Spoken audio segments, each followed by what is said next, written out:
Pessoal, tudo bom com vocês? Meu nome é Igor Dantas e hoje é um belo dia para ganhar dinheiro. Hoje eu vim falar, de uma forma bem resumida, um vídeo que eu quero passar para vocês. Vai explicar um pouco do movimento de mercado nos fundos de crédito privado, como o Iridium Apollo, Arx Denali, Arx Vinson. E nesse sentido, eu vim anexar aqui para vocês o vídeo que nosso escritório promoveu uma live junto com o Paulo Bocchi, o sócio da Arx Investimentos, casa que administra mais de 17 bilhões de ativos sob custódia, para falar um pouco sobre esse movimento da abertura da curva de juros, esse movimento de sell-off que todo mundo está falando nesse ano de 2020, com todos esses fatores, como coronavírus, crise do petróleo, entre outros fatores.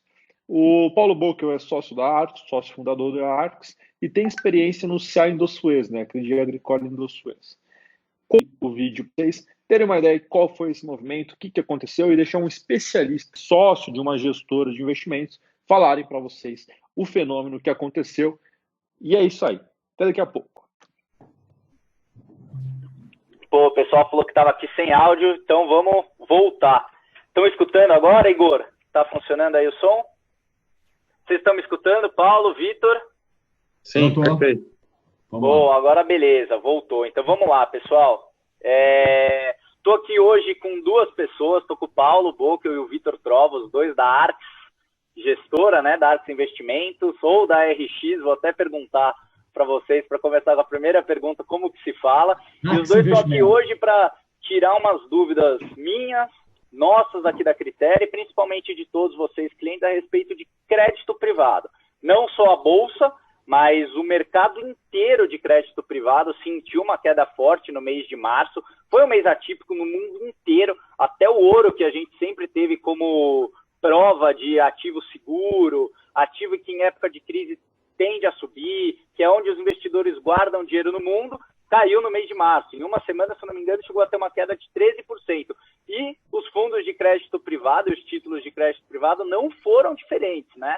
Caíram bastante. Teve uma matéria do Valor Econômico que, se eu não me engano, falava que mais de 68% dos fundos de renda fixa do mercado tiveram cota negativa no mês de março. Ou seja, o mercado inteiro, nada exclusivo de um único gestor, de um único produto. E, pô, hoje a gente recebe aí com o maior prazer o Paulo e o Vitor para bater um papo com a gente, explicar o que aconteceu, tirar aquelas dúvidas que a gente lê, tenta explicar, mas sempre não fica muito claro, que é o que é marcação a mercado, meu dinheiro que está em fundo de crédito privado, eu perdi meu dinheiro, tenho que tirar ele ou não, se todo mundo sacar o dinheiro e eu ficar com o meu capital lá sozinho, eu estou realizando prejuízo sozinho ou não. Então, pô, eu queria dar boa noite para vocês, e o chat vai ficar aberto para perguntas, então todo mundo vai mandando aí, eu vou tentar intermediar aqui, fazer uma moderação. E, pô, eu queria já, desde em nome de todos os clientes, em todo mundo aqui da equipe da Critéria, agradecer a presença aí de vocês dois. Obrigado, Vitor. Acho que a ideia da nossa aqui, eu acho que é isso, né? Tentar trocar a figurinha para mostrar, tentar responder essas dúvidas e tudo mais. Acho que, assim, tentando só resumir, a gente passou o mercado, assim, ali no início do mês, muito volátil, né? O mercado estava disfuncional, você tinha, basicamente, no início do mês, o que a gente teve? Os fundos estavam alavancados, né? Então você teve muito fundo tendo que desmontar a posição não só no Brasil como no mundo, e aí trouxe momentos desse que você falou de certa forma, de disfuncionalidade, que até o RED caía, né? Todo mundo caía, na realidade. Então, acho que o primeiro momento que a gente teve ali, aí você teve circuit breaker, vários dias seguidos, bolsa né? Caindo, subindo no dia seguinte, de altas fortes, quedas fortes, enfim. O mercado está bem disfuncional. E aí você teve também a busca de liquidez grande, né? O pessoal assustado com o tamanho dos movimentos, tudo, e aí você começou a ter falta de liquidez e começou a ter muito resgate nos fundos de crédito, principalmente nos fundos T1, né? E aí, o que basicamente acontece, a gente volta para aquela velha lei do mercado, que é a lei da oferta e da procura. Se você tem muita venda de um determinado produto, né, e pouca gente querendo comprar, esse preço tem que diminuir, esse produto tem que ser depreciado. E no mercado de crédito também não é diferente. Então, assim, a gente teve muita venda, né, e pouca gente comprando. E aí junta isso, às vezes, alguns fundos que têm pouco caixa, fundo que tem título longo, ou título que precisa vender papel a qualquer preço para gerar liquidez, né? Porque se você fundo D1 significa isso, se você não tem caixa hoje, tem resgate, você tem que vender os seus papéis hoje, né? Então, muitas vezes você vai no limite, vende o papel a qualquer preço, porque você tem poucos compradores também, nessa hora o cara sabe que você está precisando vender, ele vai baixar o preço, né? É aquela história, se você quiser vender um apartamento que vale, vamos supor, R$ 1 milhão, quer vender o apartamento em 3 meses, o valor é um. Um mês é outro. Se você tiver que vender em 1 hora, você vai conseguir um valor muito menor. E o que a gente viu ali naquele mercado foi isso um pouco, né? Você teve muita gente tentando vender, pouca gente comprando, os spreads de crédito abriram de uma forma grande. O lado bom disso, né? Então, assim, é que assim, renda fixa, a renda é fixa. E a renda quer dizer o quê? O valor que eu vou ter no final, ele é o mesmo, e o fluxo também ao longo da vida dele, né? O pagamento dos juros, se o papel tiver juros ao longo da vida, é dado. Você já sabe quanto você vai receber. E o que isso faz? Qualquer perda que você tenha hoje, na realidade, você tem que ter, como o valor na frente é dado, é conhecido, você vai ter que ter um juro maior de hoje para frente. Então, por um lado, para aqueles clientes que tiveram a perda ele não perdeu, né? Na realidade, está marcado com uma cota mais baixa do que ele comprou, mas ele ficando, ao longo da vida do título, ele vai ter uma recuperação do valor. Então, Ô, Paulo, só para aproveitar esse gancho que você fez, a marcação a mercado, só para deixar todo mundo aí na mesma linha, é basicamente o preço que os títulos estão sendo negociados no mercado no dia a dia. Então, você tem um preço lá, um título, por exemplo, que era negociado a 100, numa época normal, veio um evento de falta de liquidez, né, que é o que você está falando, muita gente resgatando, esse título pode ter sido vendido a 90, por exemplo.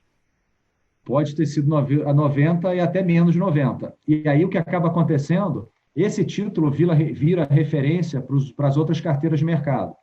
Então, basicamente, o que você acaba fazendo é você precificar, porque no final do dia, voltando até aquela questão do apartamento, o negócio saiu, sei lá, R$700 mil, o apartamento era 1.000. 700 mil virou referência do valor. Não que ele não possa valer que ele vale 1 milhão, mas eu preciso ter alguém que pague para voltar para 1 milhão, né? Mas naquele momento... Então, no vencimento, ele vai voltar, né? Ele vai voltar, isso é certo. O valor que eu vou receber no final já está dado, né? E aí o que acaba acontecendo, assim, né, primeiro, ele marca todos os fundos, então eu não preciso vender o título para marcar o meu fundo. Só que o que acontece? Como eu fiquei com o título na carteira, o meu fundo que eu não vendi, ele levado a vencimento, ele vai aumentar o retorno. Então, se o fundo rendia, hipoteticamente, 110, a partir de agora ele vai render 120 do CDI. Tá? Então, basicamente, o que acontece é isso. Então, eu acho que uma das discussões que tem hoje, assim, muita gente está querendo sair dos fundos, porque já perdeu e tudo. O que a gente tem visto, o que a gente tem falado hoje talvez seja o melhor momento para você entrar nos fundos do que propriamente você sair. Porque o carrego dos fundos está alto, como eu acho que nunca teve, né? Se você sentir olhar, os fundos estão rendendo mais de CDI mais um, né? Então, você tem carrego aí. Carrego que eu falo, assim, não é só a gente fala carrego. Carrego, o que é? É quantos os títulos eles te pagam até o vencimento. Então, hoje, como eu sei o preço que é negociado hoje, e eu sei quanto vai ganhar na frente, eu sei qual é essa taxa, né? Que é taxa de juros que vai te pagar no meio. Então, esse basicamente é o cenário que a gente está vendo hoje. Então, os fundos estão muito mais atrativos do que estavam antes. E aí, quem sair agora está perdendo essa remuneração maior que você tem à frente.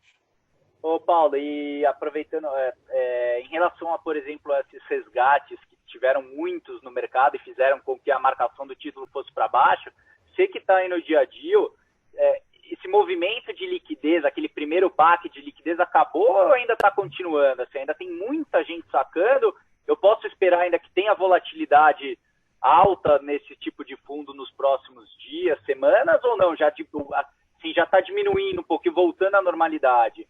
Eu, assim, separar em dois, porque assim, a questão do volume de resgate, ele já está diminuindo, né? Eu acho que o primeiro, até porque assim, os fundos já perderam muito patrimônio, né? A gente está falando, se você pegar os fundos dos independentes, a gente está falando mais de 5 bi que saíram ali Isso aí, só para facilitar a conta, é mais ou menos entre um terço e 40% dos fundos.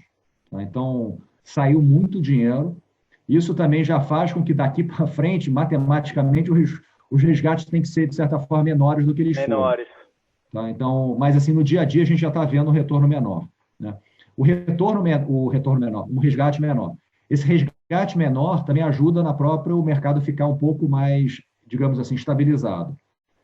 Com relação à volatilidade, eu acho que você vai começar a ver o mercado cada vez menos volátil, mas isso não quer dizer que a gente não vai intercalar dias em que você esteja o positivo e negativo. Eu acho que isso você vai ter, até porque o próprio CDI está muito baixo.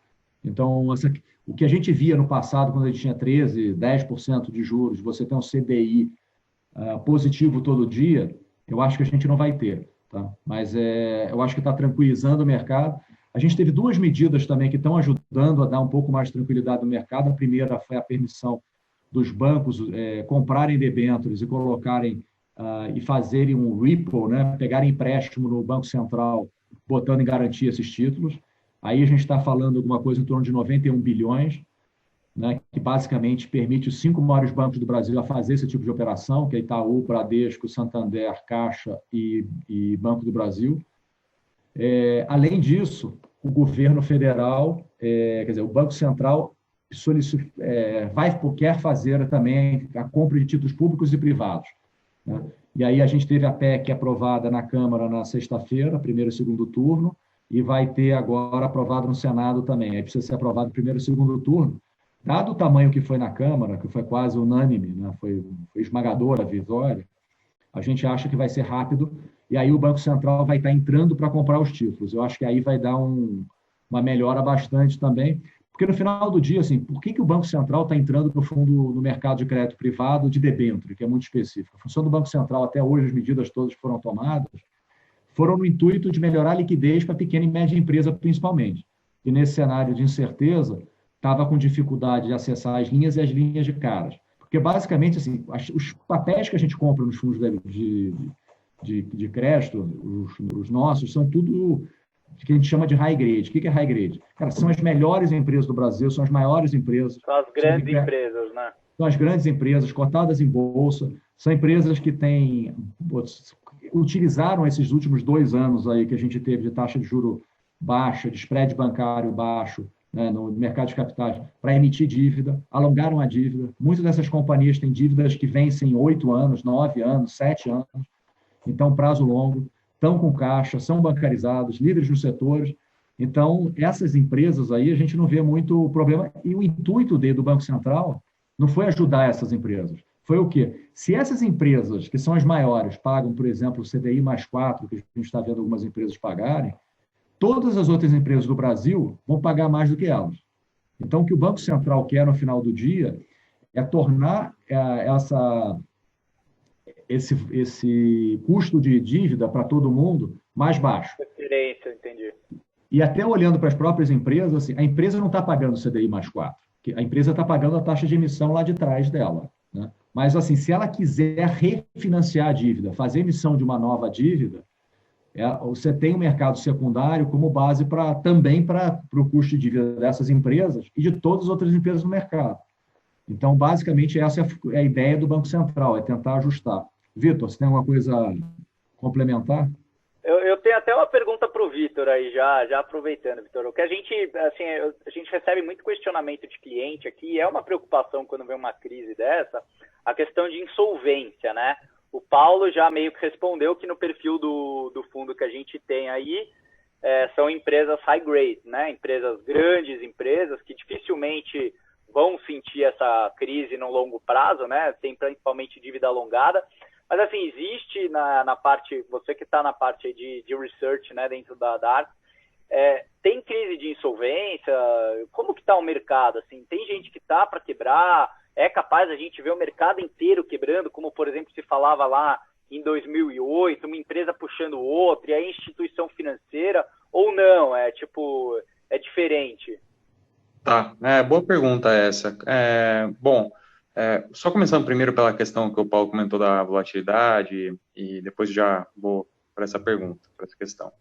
Com relação à volatilidade, assim, eu acho que o grande ponto a ser entendido da volatilidade é que ela aumenta quando o mercado fica sem parâmetro, tá? Então, o que a gente viu nos últimos meses, nos últimos dias, foi uma falta de parâmetro no mercado e que a tendência agora é de ser restabelecida, uma vez que você já tem aí num horizonte de tempo razoavelmente previsível o fim do lockdown, né? Tudo indica aí que no final de abril dá por encerrado, etc. Inclusive o Mandetta subiu para o Bolsonaro uma proposta, né, de fazer a abertura vertical, enfim, a gente está acompanhando isso. Então, à medida que os parâmetros sejam restabelecidos, a volatilidade diminui, tá? E, assim, nesses movimentos recentes, remarcação, etc., tanto o nosso, que tem papéis que, quando não tem Ambima, né, que é autorregulador e ele que faz muitos dos preços a mercado aí dos negócios que saem no dia a dia, o nosso administrador também já fez a marcação daqueles papéis que não possuem Ambima, tá? Então, se tratando dos nossos fundos, eu diria que 80%, 90% da carteira já está muito bem marcada, tá? Então, a gente entende que a tendência é a diminuição da volatilidade, tá? Com relação ao risco de crédito, eu acho que esse é um ponto muito importante a ser entendido, tá? Essa crise tem uma questão fundamental completamente diferente de todas as demais, inclusive de 2008. 2008 foi meio que um evento surpresa, onde teve uma quebradeira no sistema financeiro e os bancos centrais ao redor do mundo, assim como qualquer governo ao redor do mundo, não teve tempo suficiente para se organizar, tá? Se a gente olhar o que aconteceu nessa economia, foi uma puxada no freio de mão que teve na economia global, tá? Acompanhado de um movimento muito bem ordenado de todos os bancos centrais em suprir bastante liquidez para o sistema, tá? Atacando as principais fontes ali que o Banco Central poderia atacar, né, que poderiam eventualmente paralisar ou ensejar uma quebradeira no setor bancário e, por consequência, afetar a atividade real. Quais são esses três grandes pilares que o Banco Central atacou? O primeiro deles é liquidez, provendo liquidez ilimitada a todo o sistema bancário, tá? O banco capitalização, liberou bastante capital para o sistema bancário, então os dois principais fatores que levam a problemas no setor bancário, que é a liquidez e capital, não teremos esse problema daqui para frente, tá? E o outro grande ponto é despesas com devedores duvidosos. Quando os bancos têm que renegociar uma dívida, etc., ele é obrigado a reconhecer uma despesa. O Banco Central também eliminou esse empecilho aí, uma renegociação das dívidas, tá? Dessa forma, a gente entende que o sistema bancário brasileiro está completamente blindado. Agora, grande passo do Banco Central é fiscalizar e ver se não estará havendo empossamento dessa liquidez, tá? Em se tratando das empresas que acessam o nosso mercado, é claro que existem algumas poucas exceções, tá? Mas se a gente olhar o grosso das empresas desse mundo high grade, como o Paulo já comentou, topo da pirâmide, muito bem bancarizadas, com muita liquidez, líderes no mercado, em cada um dos segmentos onde atuam, etc. Tá? Então, elas de fato têm um diferencial competitivo muito diferente daquelas que serão mais afetadas. Além disso, um dado que eu acho bem interessante colocar, a gente fez um estudo em cima de uns dados divulgados pela Fitch, tá? A Fitch é a maior empresa de rating do mundo, né? Tem mais de 150 anos de história e atualmente tem mais de 1 milhão de ratings vigentes.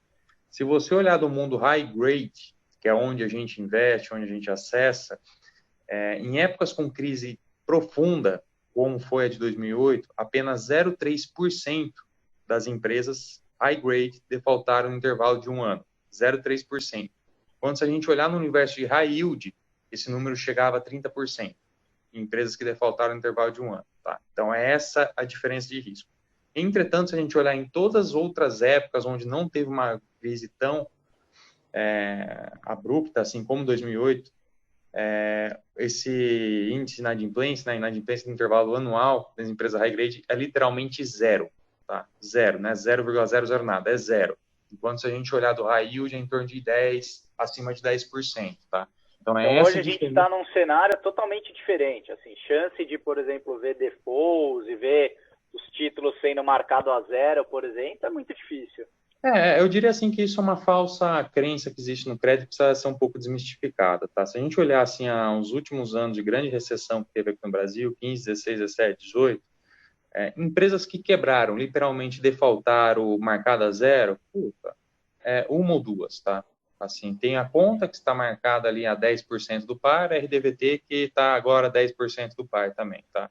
Então, assim, todas as demais tiveram empresas que tiveram uma necessidade de liquidez, dificuldade, Entretanto, como isso é resolvido? Tá? A gente senta com a empresa, revê, ó, tá com um furo de caixa aí com uma dificuldade de 1, 2 meses, alonga um pouquinho esse recebimento para esse 1, 2 meses, cobra uns juros por isso, aí você recebe toda aquela dívida mais um pouco daqueles juros que você cobrou por ter refinanciado aquela dívida, repactuado o fluxo, tá?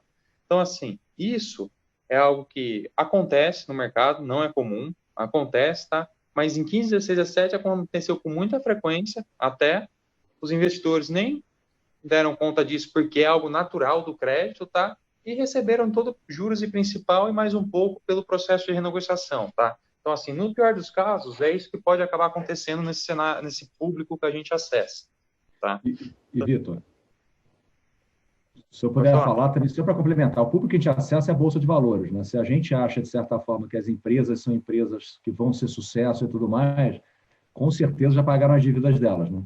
Também. Não, exatamente. Exatamente. Ô Vitor, e uma pergunta, falando um pouquinho de dívida, o Paulo até comentou, né? Falou, pô, o fundo que tem um perfil que paga, por exemplo, que estava ali pagando 109%, 110% do CDI, teve as marcações a mercado. Tem até uma pergunta da Laura aqui. Essas marcações são feitas pelo administrador, né? Que vai marcar o título com um certo desconto ou com a última negociação que ele teve.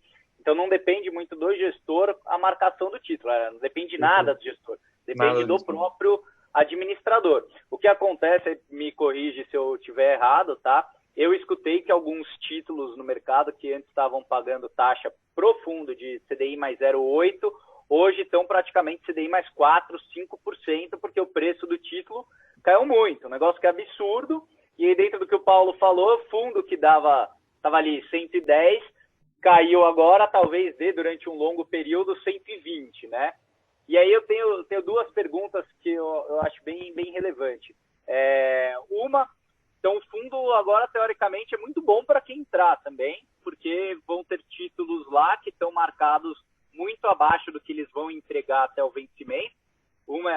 Essa é uma pergunta, se faz sentido ainda o aporte ou não, acredito que sim. E a segunda é, qual que é a média, por exemplo, de vencimentos desse título? Porque a gente passa isso para o cliente, que fala da mesma ideia do tesouro direto, né? Eu vi muita gente questionando, falando, pô, até o tesouro caiu. Caiu, é renda fixa no vencimento. Ao longo do período ele vai pagando, ele vai oscilando conforme as negociações de mercado. E aí a segunda pergunta que o cliente faz é assim, pô, mas quando que vence esse título para eu saber quanto tempo deve demorar numa vida normal para ter essa recuperação, né? Como que está um pouquinho o perfil da carteira de vocês? E, pô, já vou até emendar uma terceira pergunta, doutor, desculpa. Assim como é interessante, talvez, para cliente continuar aportando no fundo de crédito, pegando essa recuperação dos títulos que hoje já compõem a carteira, vocês ainda estão procurando oportunidade para comprar? Ainda tem oportunidade para vocês colocarem dentro dos títulos, dos fundos? Perfeito, excelente pergunta. Tá, com relação à marcação, sim, de fato é isso mesmo, né? Quem faz a marcação é o administrador, então o gestor tem zero gerência com isso, mas como você bem colocou, título de renda fixa não é rentabilidade fixa ou rendimento fixo, tá? Você tem a certeza daqueles fluxos que foram estabelecidos naquele título, você vai receber aquilo.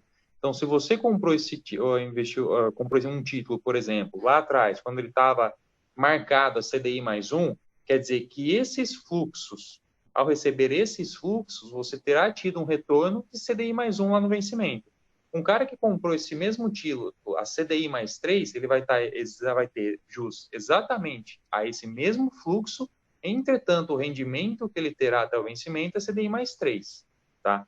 Então, assim, de fato, a gente viu assim, muitos papéis que antes negociavam ali, emissores AAA, AAA, que negociavam na casa do CDI mais 0,80, CDI mais 1, agora está na casa do CDI mais 4, 4,5, para 2, 3 anos, por exemplo, de duration. Tá?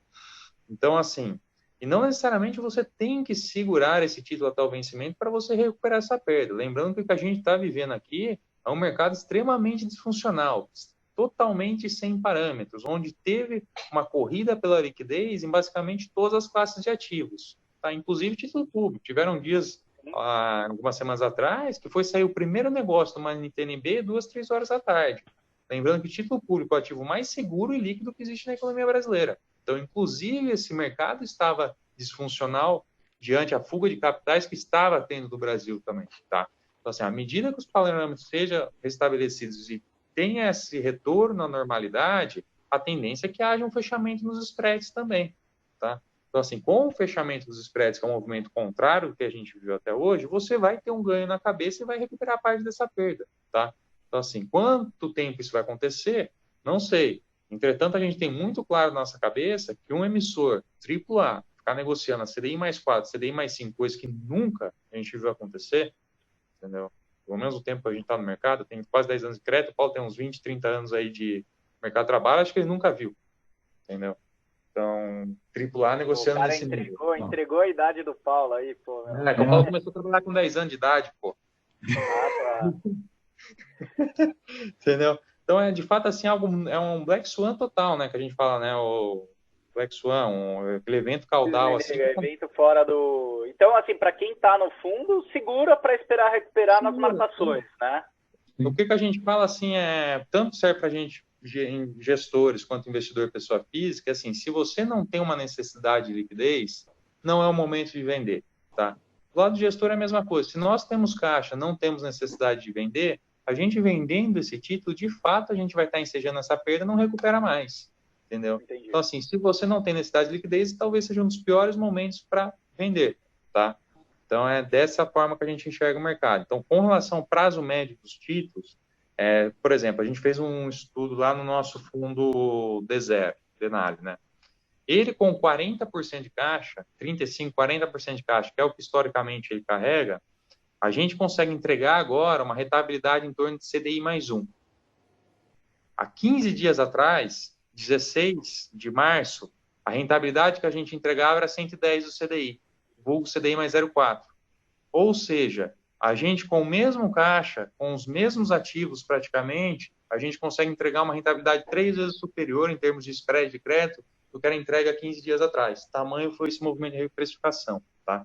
E isso correndo o mínimo de risco possível. A gente já vinha numa toada de redução das duration, que isso é uma estratégia defensiva para fundos, né? E juntando caixa. Então, se a gente olhar nosso fundo de liquidez, o prazo médio do vencimento ali dos títulos está em torno de 2 anos, tá? Se a gente olhar o D30, em 2,3 anos. Enquanto se a gente olhar os fundos incentivados, está na casa de 2 anos e meio, tá? Então, é mais ou menos aí como está o prazo médio de título. Lembrando, não necessariamente você tem que segurar até o vencimento. O mercado normalizando, a tendência de normalização dos spreads, e automaticamente parte muito importante dessa perda vai retornar. Deixa eu tentar botar em número o que o Vitor está falando, 2 exemplos. Então, assim, o que a gente está vendo provavelmente, assim, tem entrada do Banco Central, diminuição do fluxo. Como a gente acha que esses spreads de 4 são spreads muito altos, a gente acha que, assim, no primeiro momento, você tem chance de vir de 4 para 3,5, 4 para 3. Então, se isso é um impacto positivo nas cotas e depois o movimento acontece mais devagar. Porque no final é isso que o Banco Central quer fazer. Não estou dizendo que vai acontecer, mas assim, o que a gente acha que é razoável acontecer. Outra coisa que tem, a gente está falando de título aqui do Tesouro, queria fazer uma associação com o Tesouro pré-fixado. Vamos pegar lá o 2023. Se a gente olhar, que é o que você estava falando, né, Vitor, usando o gancho aí se a gente olhar o preço dele, muitas vezes varia dentro do próprio dia. Só que a única coisa que a gente sabe é o quê? Que no vencimento, ele vai valer R$1.000 o título. Então, às vezes você compra por 700, às vezes você compra por 800, e no final do dia, o que está mudando é a taxa que tem ali, né? E ele tem 3 anos. Então, basicamente, você tem 3 períodos de retorno, né? Então, é aumentado por 3 a intensidade, quanto o título perde, né? Em relação ao que você ganha de retorno. Então, se ele sobe 1% de um dia para o outro, provavelmente você está comprando a 3% mais barato também. E também tem essa questão. Isso é o que a gente chama basicamente de duration, né? Ou seja, qual é a intensidade do movimento, né? que eu acho que é importante.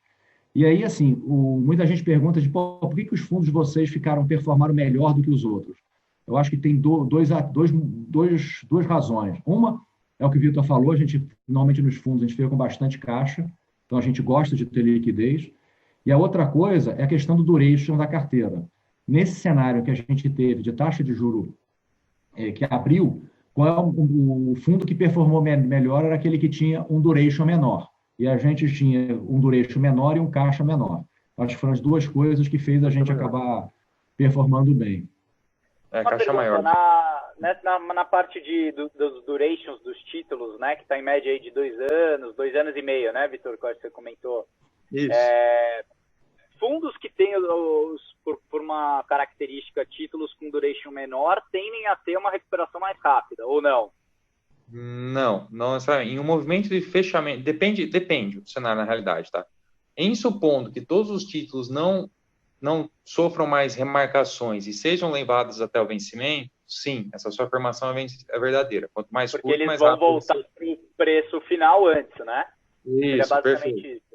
Isso, exato. Então, assim, se eu estou com uma premissa onde não haverá remarcações, sim, isso que você disse faz total sentido, é pura verdade. Os títulos mais curtos recuperam mais rápido, tá? Entretanto, considerando um cenário onde haverá normalização de spreads e o longo esteja mais disfuncional, eventualmente você pode ter fechamentos de spreads maiores nos longos do que no curto. Não é o que eu estou vendo agora, tá? Se a gente for ver em termos de spread de crédito, que a gente chama spread duration, que é o spread de crédito para aquele prazo médio do título, tá? Lembrando assim que em crédito a gente sempre tem que olhar a estrutura da curva de juros, né? Nunca olhar o ponto estático, tá? Então, assim, olhando o cenário atual, que está um negócio meio que flat, entendeu? De fato, assim, a gente continua vendo que os títulos curtos estão muito mais interessantes que o longo, tá? Até a pergunta anterior não acabei não respondendo, né? Se a gente via oportunidades. Sim, a gente vê oportunidades, está usando o caixa de forma bastante prudente para fazer frente a essas oportunidades, tá? Então, como a gente vem atuando agora? Primeiro ponto é como a gente disse, como a gente vê bastante caixa, duration curta, etc., a gente não está vendendo ativo, porque ia rasgar qualquer oportunidade de upside lá na frente, tá? Segundo ponto é ficar monitorando esses papéis bem curtos e que pagam esse nível de spread ridiculamente alto, tá? A gente tem vários papéis aí no mercado com vencimento daqui 3, 6 meses, 9 meses, que são negociados a CDI mais 4, CDI mais 4,5, tá? Ou papéis um pouco mais longos a quase 5, tá? Então, a gente está monitorando esse tipo de oportunidade e a gente está fazendo frente a algumas delas que aparecem, tá? Então, é da forma que a gente vê aqui o mercado. Entendi. Então, por exemplo, hoje, se eu comprar o Arx Denali, por exemplo, provavelmente, eventualmente, vocês ainda vão estar comprando títulos, ainda vão comprar títulos que estão com marcação baixa, entregando retornos altos aí para o cotista. Sim. A estratégia, acho que é assim, a gente, como eu disse, assim, o ponto importante que é destacar, assim, não é nem estar comprando ativo, assim, é saber se, de fato, aqueles ativos estão bem marcados dentro da carteira do fundo, tá? Então, assim, dados os movimentos mais recentes que a gente viu do nosso administrador, que foi muito ágil em fazer a remarcação também daqueles títulos que não têm Ambima, porque como funciona? O Ambima é um órgão autorregulador. Então, assim, ele tem uma série de papéis onde ele faz a marcação ao mercado. Então, o meu administrador ele é obrigado a catar a marcação ao mercado que a Ambima fornece, tá? Existem outros papéis, como letras financeiras, CDBs, FDICs, etc., que não são marcados pela Ambima, assim como outras debêntures. Aí o meu administrador ele tem que ter uma metodologia própria e ele quem faz a marcação desses ativos, tá? Para todos os fundos onde ele é administrador. E ele fez esse movimento recente, onde ele remarcou basicamente todos os ativos que não têm Ambima, tá? Então, a gente se sente muito confortável em falar, é claro que a gente, como disse, vai ter volatilidade daqui para frente, tá? Os ativos dos nossos fundos estão bem marcados, tá? Então, assim, só de o investidor estar entrando agora no nosso fundo, com um horizonte de tempo um pouco mais longo, ele vai estar fazendo jus a uma rentabilidade aí de um CDI mais um, tá? Pô, Entendi. a gente está falando que há 15 dias atrás esse mesmo fundo Estava entregava CDI CDI 0,4. 0,4, agora já está CDI mais um, tá? Então, é essa magnitude de ajuste que a gente está falando. E, claro, se pegar esses movimentos aí de fechamento de spread, que acho que em algum momento vai vir, que tem alguns dados que são importantes colocar aqui. Por exemplo, aquela linha que o Banco Central liberou para pequenas e médias empresas, onde ele fica com 80% do risco, é limitada a um juros de 3,75 ao ano, tá? Eu não estou falando que vai ser dos empresas AAA, etc., também vai ser CDI mais um, CDI mais dois, a taxa que o Banco Central colocou. Mas se a gente colocar sob perspectiva, países que fizeram movimentos parecidos, como o próprio Estados Unidos, onde períodos subsequentes ao anúncio do Banco Central de compra de títulos de crédito privado, houve um fechamento de spreads, tá? Então, a gente entende que isso tende a ser replicado aqui. A gente não sabe a magnitude, mas o fato é, o mercado está disfuncional e a gente tem convicção que, voltando à normalidade, parte das perdas vai ser devolvida via fechamento de spreads também e não pela questão, pura e simplesmente, do vencimento do título. E, Vitor, a gente acredita que aqui no Brasil seja feito a mesma forma que foi feito no Tesouro Americano, lá pelo Banco Central Americano, Sim, que é é de exatamente. comprar título investment grade e não comprar high yield, né? Comprar as melhores qualidades de crédito e não correr risco, digamos assim, maior de crédito, ficar na melhor qualidade. E é uma Perfeito. pergunta, Vitor, você falou do administrador que foi ágil em remarcar os títulos, né? Ele remarcou o título para baixo, né? Por isso que os fundos tiveram o preço. uma... Preço para baixo, taxa para cima. Preço para baixo, taxa para cima. Isso. E agora, o administrador, ele faz, por exemplo, nos títulos que não são da Ambima, por exemplo, que ele tem que ter a metodologia própria dele, existe uma periodicidade que ele faz essa remarcação? Por exemplo, cada mês, semestre, algo do tipo ou não? Não, na realidade ele costuma fazer de forma semanal, tá? Mas assim, a depender das condições de mercado, ele também encurta esses prazos, tá? Então, assim, até se a gente for ver a própria Ambima, tá? Historicamente ela era um pouco mais devagar para fazer os movimentos de remarcação. Entretanto, a gente notou que nos últimos dias aí ela começou a ser bastante ágil nesses movimentos de remarcação, tá? Então, assim, eu acho que esse é o principal ponto a destacar, assim. Esse movimento de remarcação que a gente teve, etc., que nosso administrador também fez, garante que os ativos dos nossos fundos estão muito bem marcados. É que a gente sempre fala, que muita gente pergunta, por que compensa eu investir num fundo de investimento ao invés de comprar um CDB direto, uma debênture direta, etc.? Eu diria que são por 3 fatores. Primeiro deles, o know-how na análise e acompanhamento do crédito, tá? Segundo ponto, a gente reinveste os fluxos, coisa que poucas pessoas físicas fazem isso, né? Então, isso já é um diferencial para a gente. Já cai o dinheiro, você já compra mais título, né? Exatamente. Então, isso no final do dia acaba sendo mais vantajoso. Tem o benefício fiscal também no longo prazo, tá? E o outro ponto que eu julgo também muito importante, o mais importante de todos, é que num fundo de investimento você de fato sabe quanto vale aquele ativo. Porque, por exemplo, você comprou um CDB para um ano, a 120 do CDI, vamos supor que você precisa desse dinheiro hoje, você vai ter que vender esse CDB, tá? Você entrou ali na plataforminha, vou vender meu CDB aqui. Sem sombra de dúvidas, esse CDB que está marcado a 120, você achou que nunca teve vol, você não vai conseguir vender ele abaixo, por exemplo, de 160% do CDI, tá? Então, assim, ao investir em um título que é marcado na curva, o investidor ele tem a falsa sensação de não existir volatilidade. Entendi. Entretanto, a volatilidade está ali e se ele precisar se desfazer desse ativo, ele vai ver o tamanho que ele teve, a perda que ele teve, única e exclusivamente por esse negócio chamado volatilidade e está vendendo no momento errado. E isso é verdade, Vitor, até porque na plataforma que a gente tem na XP hoje, os clientes podem comprar o crédito privado sozinho, né? E hoje está bem acessível.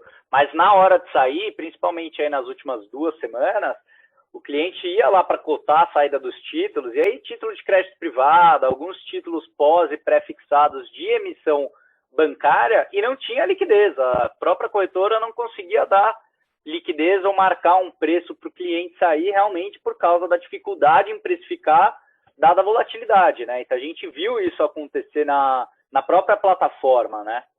Perfeito, exato. Então, assim, eu sei que a volatilidade assusta um pouco, eu sei que, principalmente, o investidor brasileiro, etc., nem o investidor gosta de volatilidade no final do dia, tá? Entretanto, não podemos cair nessa falsa ilusão de inexistência de volatilidade por uma questão de como você reconhece o valor daquele determinado título, que é ou marcado a mercado ou marcado na curva.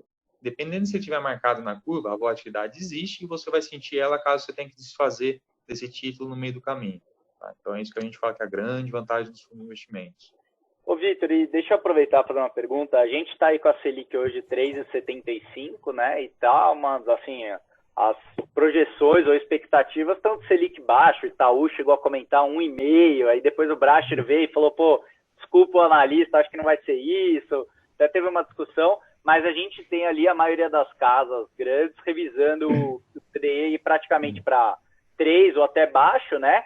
E a gente vê um movimento de que o Brasil vai ter uma piora no déficit para os próximos anos, dado que já está soltando aí 600 bilhões de reais em ajuda. Então a gente pode ter um aumento de juros lá para frente, né? Como que essa mudança nas taxas de juros afeta, por exemplo, o fundo de vocês? Você falou que hoje, por exemplo, quem entrar no fundo está comprando o fundo praticamente aí dando CDI mais 1%, né? Nada certo, mas basicamente o que os títulos estão remunerando dele. Se a gente tiver uma queda agora para 3% de juros aí em maio, por exemplo, e no ano que vem a gente tem ali, você comentou do duration de 2 anos, pô, daqui 2 anos o juro já está em 6.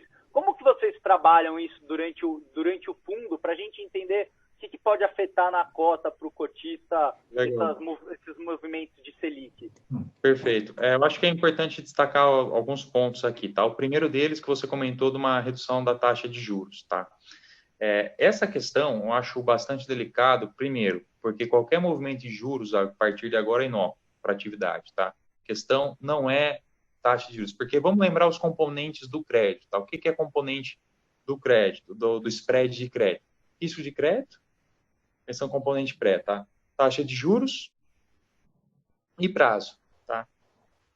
O que está acontecendo no spread de crédito bancário, que está tão elevado assim, se a gente for olhar o mercado bancário, é simplesmente uma questão de preferência pela liquidez. Bancos também estão com preferência pela liquidez. Por isso que o crédito está tão caro também lá na ponta, e o Banco Central está intervindo, emprestando dinheiro direto para pequenas e médias empresas também, para diminuir um pouco essa aversão a risco do sistema bancário e eles não empossarem esses recursos, tá? Então, por essa própria dinâmica do Banco Central aí, de estar fazendo esses movimentos, eu entendo que o espaço para redução da taxa de juros é bastante limitado. E tem outros instrumentos que serão mais efetivos para fazer o crédito. O dinheiro chegar nas pessoas.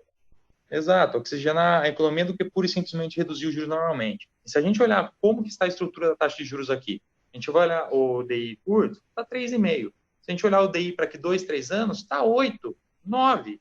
Entendeu? Então, o que acontece com isso? Eu, empresa, vou olhar isso. O custo de eu tomar um empréstimo, vamos pensar em taxa nominal, total compra, para 1, 2 anos, agora vai me custar 5%, 6%. Se eu for tomar para 3 anos, vai me custar 10, 12. Eu vou tomar para 3 anos ao invés de 1 ano? Não, eu vou ficar no curto. E se as empresas começam a ficar no curto prazo, automaticamente é um desincentivo, é o efeito contrário do que o Bacen almeja. Então, porque ninguém faz investimento com empréstimo de curto prazo, com estrutura de capital no curto prazo. Só vai fazer investimento, ampliar a capacidade produtiva, empregar gente, fazer investimento em infraestrutura se tiver fontes de financiamento a longo prazo, tá?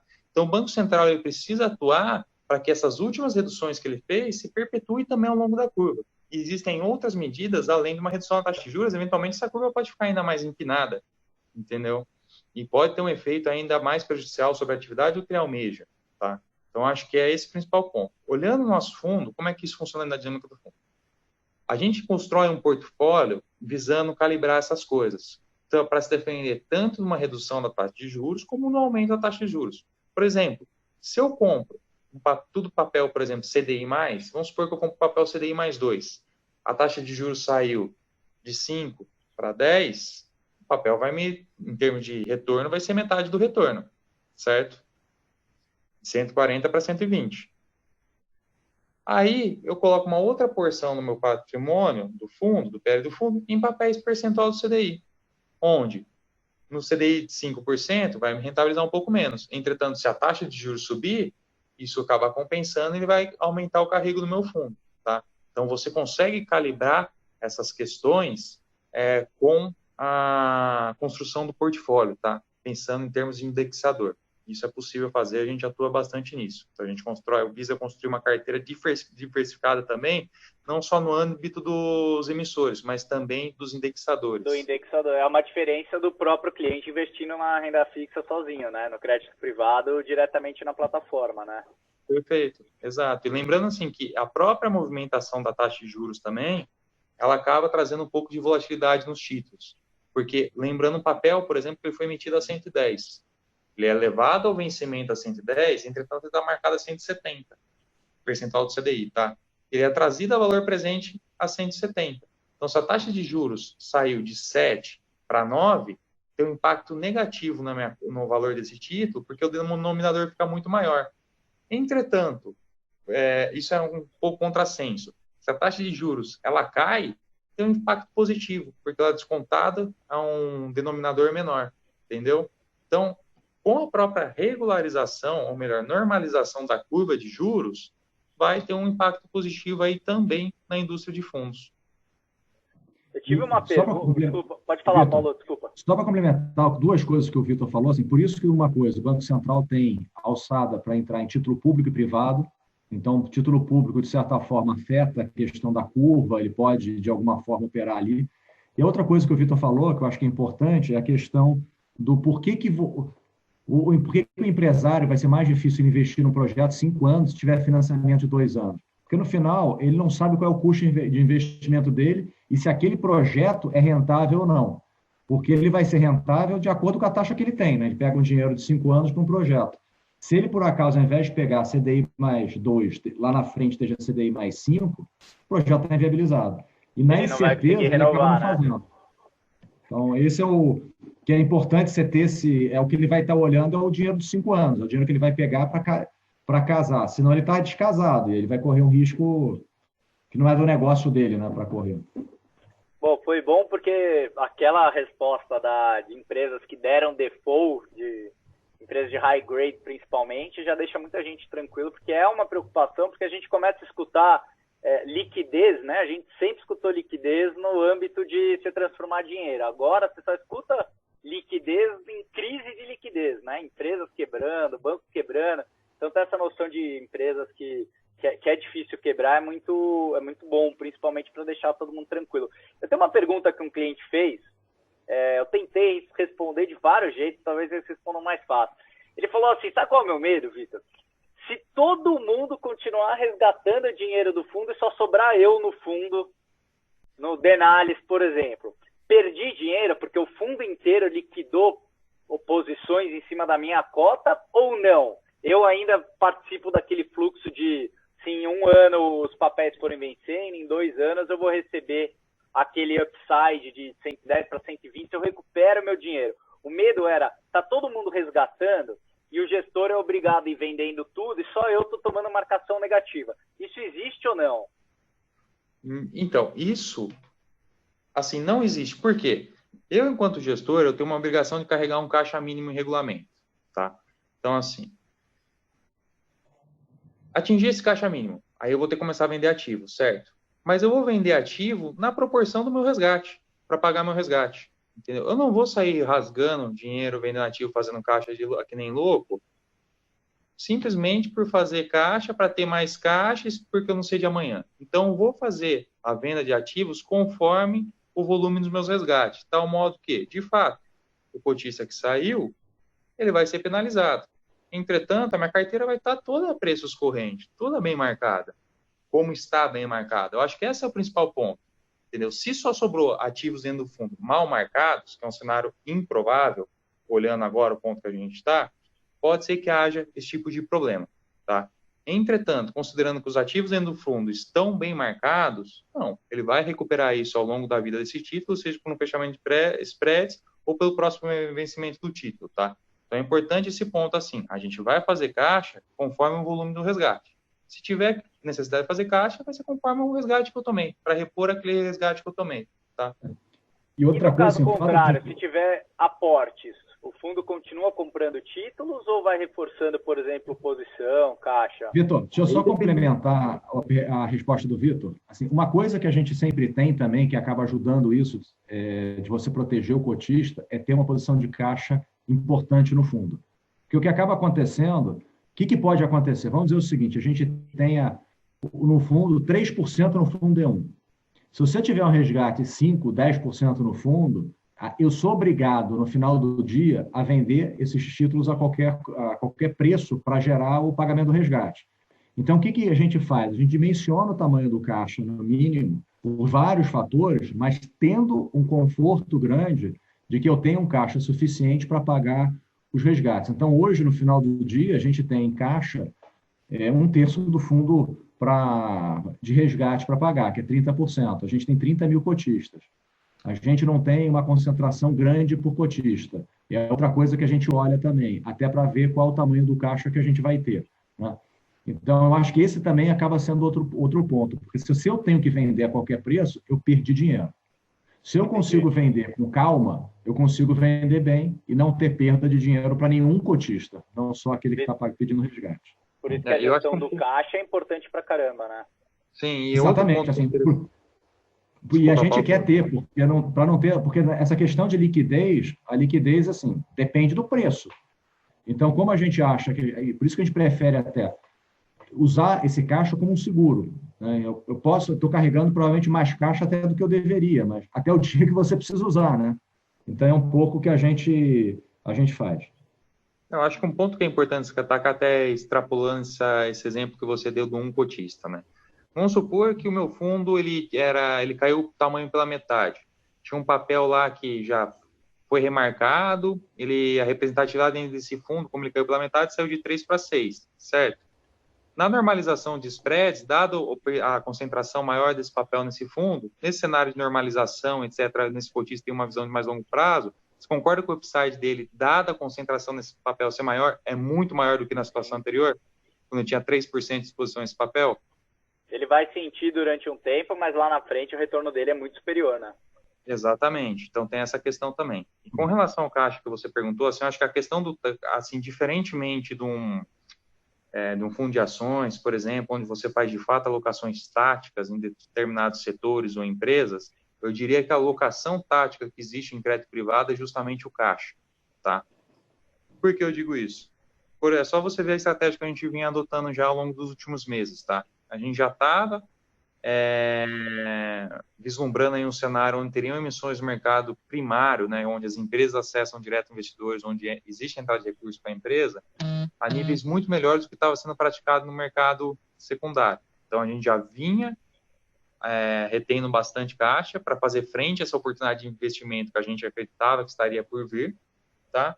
E reduzindo a duration, tá? Então, assim, a gente foi pego nessa crise com muito caixa, onde aconteceu um dos dois fatores. Primeiro, o Paulo comentou, a gente não tem que vender ativo para honrar resgate. Honrar resgate. Tá? Então, de fato, a gente não está rasgando dinheiro.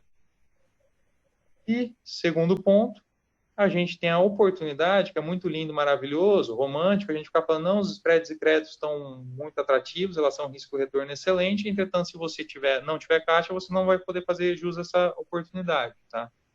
Então, como o Paulo falou, além de ser um seguro, eu diria que está aí, de fato, a questão da estratégia do gestor, entendeu? Como o gestor está vendo o mercado, como ele está se preparando para o mercado. E dessa forma que a gente vem se preparando, a gente acabou dando sorte, né? Digamos que não está nada bom para ninguém essa crise, mas sorte de ser pego por essa crise com muito caixa, muito líquido, tá? A gente tem que estar muito bem posicionado aí para surfar a recuperação.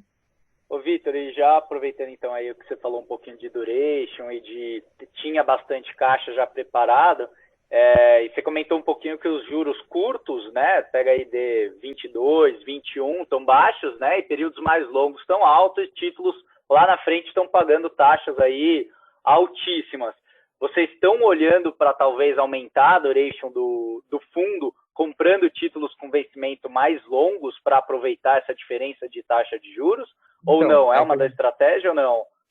Perfeito. Assim, é que quando a gente olha, aí eu estava comentando a estrutura a termo, né, taxa de juros. Entretanto, quando a gente olha o spread de crédito propriamente dito, a gente está caindo numa situação onde papéis com vencimento em 1, 2 anos estão sendo negociados CDI mais 4 e papéis com vencimento em 3, 4, 5 anos estão sendo negociados CDI mais 4,25, entendeu? Por 25 bips a mais, 0,25 a mais, eu não vejo racional em estar alongando a carteira, tá? A não ser que a gente esteja trabalhando com fechamento, com um cenário de fechamento muito grande. Entretanto, se a gente olhar os papéis curtos, etc., nesses níveis já estão muito atrativos e garantem um retorno contratado ali para os nossos investidores, assim, muito bom, entendeu? Mais que razoáveis, eu diria, do que para um crédito AAA, tá? Excelentes. Motivo pelo qual a nossa estratégia continua sendo focar ali com vencimentos curtos e médios, tá? Assim, de novo, a gente não sabe se vem uma segunda onda de contágio, etc. Ainda vai existir volatilidade. Enquanto existir volatilidade, eu prefiro adotar uma estratégia um pouco mais conservadora do que começar a alongar a duration agora, tá? Uma vez que assim, o curto está fenomenal, muito atrativo. O Paulo comentou aí bastante do BC, né, que pela primeira vez vai começar a agir igual o Fed americano, né, vai aumentar a compra de ativos, vai comprar ativo direto do crédito privado, né, Paulo? Deixa eu fazer uma pergunta. Cheguei a ler uma matéria em que comentava que a maioria dos resgates que aconteceram de fundos de crédito privado não eram nem de pessoas físicas, eram de institucionais ou daqueles fundos que precisavam bater meta atuarial, né?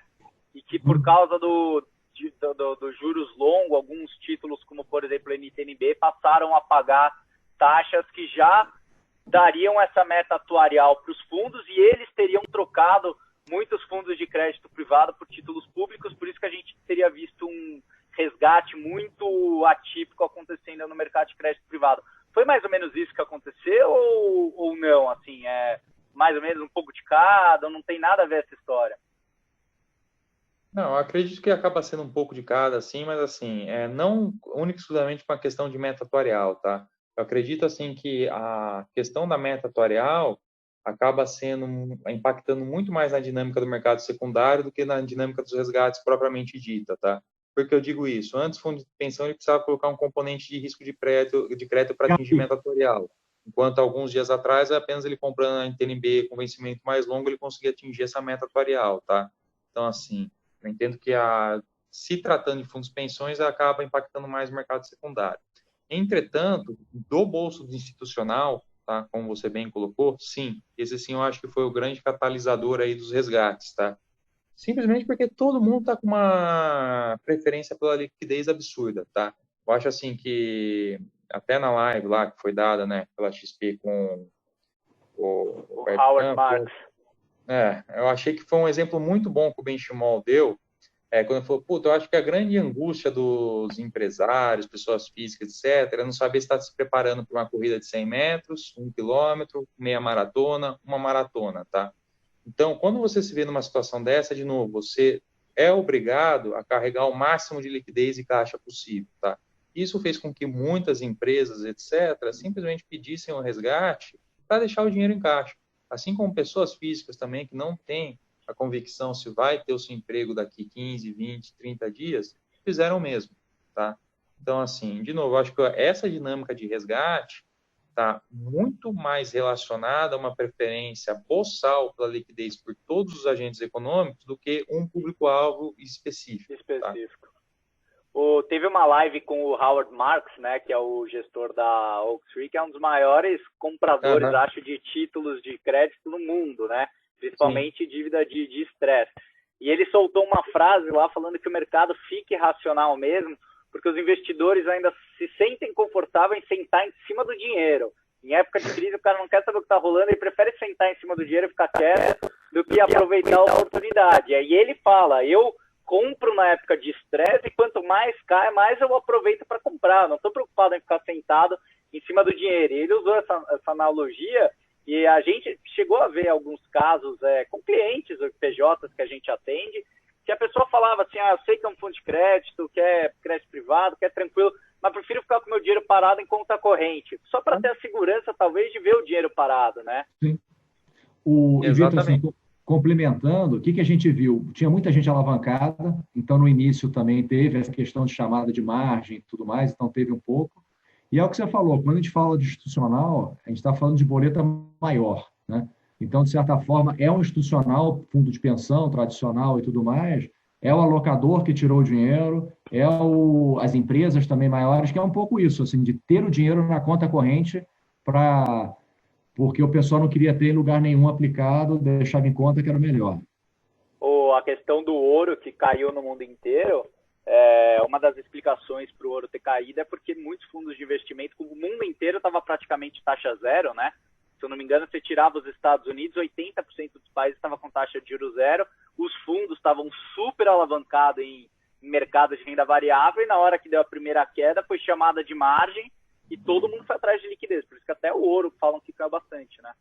A gente teve ali no dia que valores chegavam a 7 trilhões de chamada de margem. E os Estados Unidos têm 17 trilhões, ou seja, quase um terço do PIB americano. E tem outro ponto também, né? Prazeragem de posição, circuit break, etc., inclusive em juros, que a gente viu vários, a própria atingimento do limite de VaR dos fundos, né? Multimercado. Lembrando que um dos principais componentes do VaR é a volatilidade. Então, assim, quando você vê vários fundos estourando o VaR, aí o cara é obrigado a zerar a posição. Então, mais um catalisador aí de volatilidade. A gente estava fazendo uma análise, só para a gente ter uma ideia do que foi a volatilidade daquele período, a gente estava fazendo o IMAB5, que é o indexador do fundo de debênture incentivado. O negócio saiu de 2,3, foi para 15. Então, você imagina. De 2 semanas. E o papel tem 2 anos e meio de vol, né? Assim, 2 anos e meio, desculpa, de duration. Você imagina o papel mais longo. Cara, bateu 50. E aí você tem esse efeito também no que, ou seja, os fundos praticamente não podem ter nada de risco, porque com uma vol desse tamanho, a quantidade de risco que ele tem que ter é ínfima, né? E foi isso que a gente viu aqueles dias no Brasil, né? Todo mundo zerando, que tinha que zerar a qualquer preço, né? O que eu mais vi nos últimos dias, e a gente tentou passar muito aqui, foi como que uma renda fixa pode oscilar tanto, né? Porque na cabeça do investidor, durante muito tempo, renda fixa é renda fixa. Você vai... É a questão igual o Vitor falou, né? Você não vê a volatilidade no seu título todos os dias para você ver que ele sofre volatilidade, né? Exato, assim, eu acho que um negócio curioso, assim, por exemplo, muita gente, eu já escutei muita gente falar assim, vou comprar essa debênture aqui, vencimento em 20 anos, isento e tal, daí fala assim, aqui não tem volatilidade, etc. Fala assim, cara, você comprar uma debênture IPCA de 20 anos, você tem uma vol de bolsa. Você tem noção disso? É vol de bolsa de valores que você está carregando esse título e você não sabe. Você só vai saber quando tem que vender, entendeu? Então, acho que é esse o grande perigo que existe da marcação na curva, né? Enfim. O lado bom e o ruim de ter liquidez em títulos é isso, né? Exato. Pelo menos você sabe, a marcação ao mercado é benéfica no final do dia. Você sabe exatamente quanto aquele título seu vale, entendeu? Aí é uma opcionalidade tua. Você quer se desfazer daquilo porque você está precisando de liquidez, porque está assustado com o momento, ou vai ter sangue frio e esperar aí a normalização do mercado, que cedo ou tarde vai acontecer, entendeu? Então, ou assim, até, às vezes, reforçar a posição em títulos em fundos de crédito privado, né? Igual você falou, antes pagava CDI mais 0,4, agora é CDI mais 1. Né? O upside ficou muito maior, né? E, teoricamente, um produto de mesmo risco. Exato. Assim, eu vou te dar um exemplo. Eu vou te dar um exemplo que é cabal, para você ter uma noção disso. Setor de locação de veículos, tá? Tem uma empresa que chama Maestro Frotas, ela tem uma frota de 8 mil veículos, minúscula, governança frágil, etc. Ela emitiu uma debênture há um ano atrás no mercado, a CDI mais 3, para 3 anos. Uma Unidas, segunda maior do setor, não vou perder tempo escorrendo aqui do Unidas, mas segunda maior do setor, governança excelente, muito bem bancarizada, passivo de longo prazo, etc. e tal, ela está sendo negociada a CDI mais 4. Mais do que uma outra de 8 mil frotas. 8 mil veículos. Mais que uma empresa de 8 mil veículos, mais longo, a Unidas tem mais de 100 mil veículos, ela está sendo negociada acima dessa empresa que é a CDI mais 3. Sabe o que é mais irônico? Muito provavelmente fundos que têm esse papel, que não tem Ambima, está marcada a CDI mais 3. Enquanto eu, que tenho a Unidas, estou marcada a CDI mais 4. Teve uma marcação negativa na cota. Exatamente. Negativa. E eu que tenho um crédito infinitamente melhor do que esse que eu usei de exemplo, está remunerando muito melhor minha carteira do que esse outro. E gestor não pode reclamar com o administrador para remarcar de novo, refazer cálculo? Pode reclamar, né? Mas aí tem que lembrar também que vai do interesse do gestor, né? Se o gestor quer, de fato, sofrer esse hit ou não. A gente pediu para o administrador remarcar tudo, mas o administrador foi super rápido para remarcar. Assim, é que ele tem que remarcar todo mundo que ele faz administração e custódia. Então, assim, quando você tem uma reclamação de todos os seus clientes que você faz custódia, você, eventualmente, ali tem uma pressão para remarcar mais rapidamente. De fato, foi o que aconteceu. Entendeu? E uma coisa que é boa, assim, a gente lá na Mellon, você tem várias outras gestoras.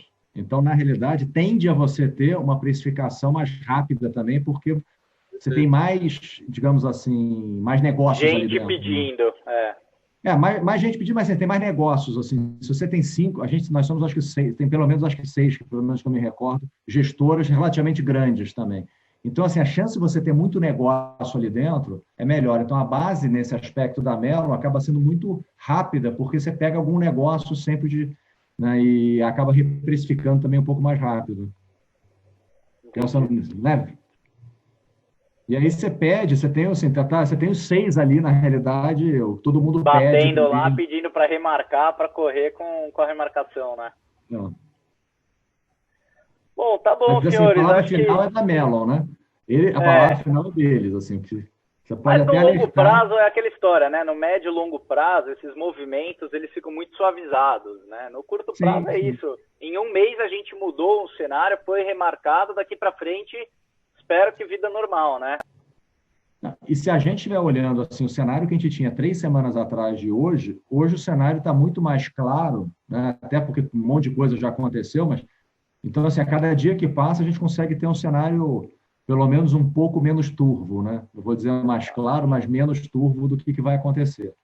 E Então, turvo porque tudo começou a acontecer bem depois do carnaval, né?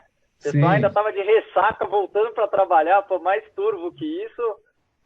Tinha a crise do petróleo, coronavírus, China fechando, foi uma barulheira aí num curto prazo. Até o Warren Buffett, que tem 89 anos, falou: nunca vi isso acontecer, 2 eventos tão fortes em um dia só, né? Que foi na e a segunda-feira. gente, e a gente ainda teve a história do BPC lá também aqui no Brasil, né? No final do dia, para complementar a Para confusão. complementar. Nem o E Paulo, que é o, o que tem 20 anos só, viu isso aí, né, Warren pô? Buffett brasileiro, né? É.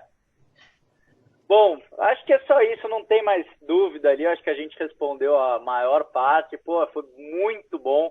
Acho que, cara, esse vídeo vai ficar salvo porque resume tudo de crédito privado. Puta aula. Eu mesmo tinha bastante dúvida em relação à parte de marcação. O que vocês fazem quando tem muita gente resgatando? Ou se um cliente vai colocar dinheiro, se vai comprar ou não. Acho que ficou bem claro. Queria agradecer, Paulo, Vitor, queria agradecer pra caramba a vocês. Paulo, pô, já é conhecido há muito tempo daqui da Critéria. Acho que foi o primeiro que veio aqui desde quando a gente montou o escritório, na época acho que do Crédit Agricole, lá atrás. E, pô, queria agradecer demais, acho que passa uma tranquilidade muito boa. Por mais que tenha marcação negativa, que caia, por transparência, acho que é o mais importante aí para os cotistas, para os nossos clientes, né? Então, pô, queria agradecer em nome de todo mundo.